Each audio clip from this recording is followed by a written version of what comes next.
Jay, nakakuha kayo ng panalo ngayon, pero most and foremost, maskara ka ngayon. Anong pakiramdam na nakakapaglaro ka ng may maskara? Ano lang nga lang, mabilis ko lang ginamit kasi medyo di ako sanay eh.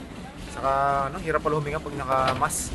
Pero yun nga, buti na lang nung naka-recover din. And sa game naman, nakita naman natin kahit sino yung pasok sa amin talaga nag-step up. So yun yung pinaka-importante sa amin, hindi lang yung first 5 namin. Actually, magmamas ka daw ba dapat? Parang hindi mo komportable.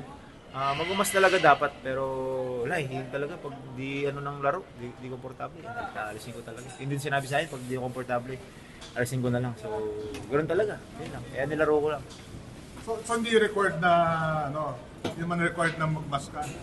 Di naman siguro kasi di naman ako sinabihan or di naman ako pinagalitan ng mga coach. Kasi yung laro ko rin kanina, parang hirap huminga pag nakamas, saka di ko makuha yung rhythm ko. So, yun naman. Okay lang.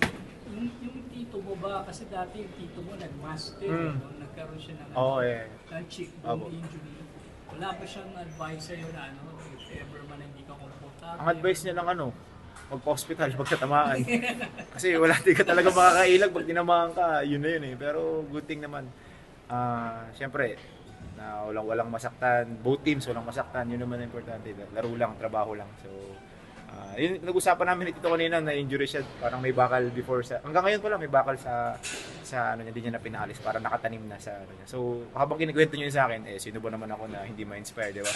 Na dito ko nga walang rason para hindi maglaro. So, yun yung isa sa mga naging inspirasyon ko, yung kinuwento niya kanina sa akin na meron siyang bakal sa mukha niya hanggang ngayon. RJ, like game 2, yung game 3 kasi start mo hindi ganun kaganda dahil ba sa injury mo or tingin mo hindi defense? Wala, siguro. Yun din yung yung tawag dito.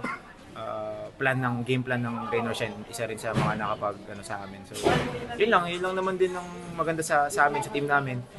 Hindi ka makashoot or hindi ka kailangan makabawi ka sa iba pang ng basketball, kumbaga sa depensa, sa offense, makapag-create ka, mo yung tempo makontrol mo yung tempo ng game. So, yun. Si Scotty naman ngayon yung nag-break for you guys.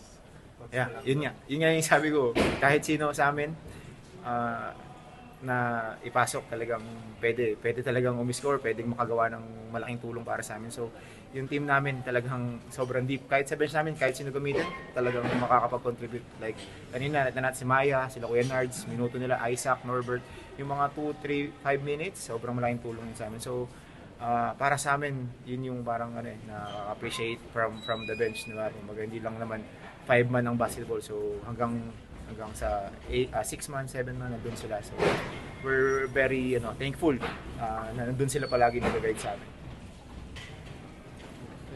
RJ, thank you.